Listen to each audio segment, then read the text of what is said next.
मेरा नाम रानी कुमारी है। मैं 20 साल की कुमारी लड़की हूँ। मैं दिल्ली की रहने वाली हूँ। आज जो मेरे साथ घटना हुई है वो मैं आप लोगों को एक कहानी के जरिए से बताने वाली हूँ। एक दिन मेरे मम्मी पापा किसी काम से दिल्ली से बाहर गए थे, तो मैं और मेरा बड़ा भाई दोनों ही घर पर थे। उसी रात को मेरे दोस्त का बर्थडे था, तो मैंने अपने बड़े भाई से कहा कि तुम भी साथ चलो, तो वह भी आसानी से मान गया।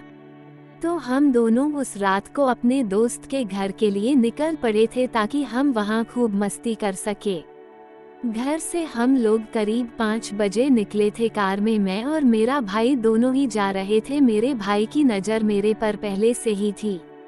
मेरे शरीर को निहारता रहता था। जब से जवान हुई तब से ही उनकी आंखें मेरे ऊपर हमेशा रही हैं। मेरी भाभी काफ़ी हॉट है, पर इसको कोई फर्क नहीं पड़ता।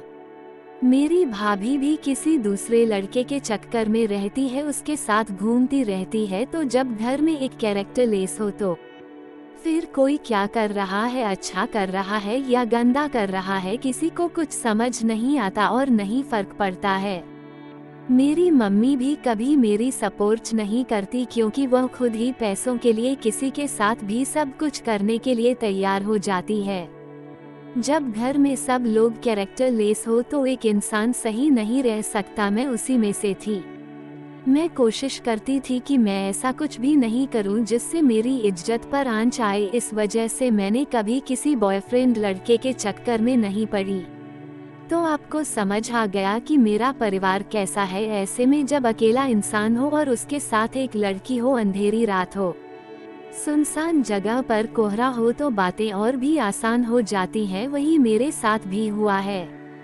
10 बजे के करीब हम लोग यमुना किनारे पर थे। 1 घंटा चलने के बाद आगे जाकर काफी कोहरा हो गया था, तो भैया बोले कि कोहरे ज्यादा हो रहा है और हवा भी चल रही है, तो अगर थोड़ा देर रुक जाएंगे तो हवा कोहरे को उड़ा ले जाएगी। इस वजह से उन्होंने अपनी कार को रोड के साइड में लग दिया।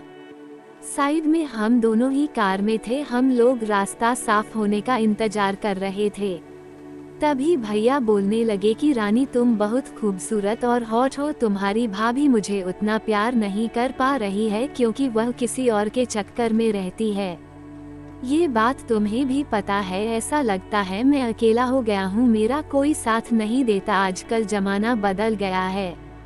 रिश्ते तो किसी से भी बना लो, कोई फर्क नहीं पड़ता है। तुम जवान हो गई हो, मुझे लगता है कि हम दोनों को एक दोस्त की तरह रहना चाहिए। मुझे पता है तुम्हें भी जेब खर्च और पैसों की बहुत ज़्यादा ज़रूरत है, पर उतना तुम्हें नहीं हो पाता जितना होना चाहिए। तुम्हारे दोस्त लोग रोज नए नए कपड़े पहनते हैं, ब्रांडेड जूते चप्पल पहनते हैं, पर कई बार मैं देखता हूँ कि तुम वैसे नहीं पहन पाती हो जैसा तुम्हें पहनना चाहिए।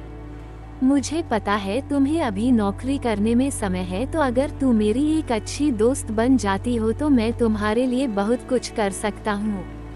उन्होंने मेरे दिल की बात सुन ली थी। दोस्तों, वह सच बोल रहे थे। मुझे लगा ये ठीक बोल रहे हैं। मैंने अपने भाई से पूछा, फिर मुझे क्या करना होगा? दोस्त तो आप बचपन से ही हो। आप कहते तो थे कि हम दोनों भाई बहन एक दोस्त हैं। तो उन्होंने बोला कि बचपन के दोस्त और जवानी के दोस्त में अंतर होता है। तुम कितनी अच्छी हो, तुम्हारा कोई बॉयफ्रेंड भी नहीं है। तुम्हारा भी मन करता होगा और मेरा भी मन करता है, क्योंकि तुम्हारी भाभी मेरे साथ नहीं रहती है। तुम समझ रही हो मैं क्या बोल रहा हूँ? उन्होंने ऐसा कहा। मैं समझ चुकी थी कि मुझे फंसाना चाहते हैं। मुझे लगा कि घर की बात घर में रह जाए और मेरा काम भी बन जाए, इसलिए मैं अपना सर झुकाया, तो भाई समझ गए कि मैं हाँ बोल रही हूँ।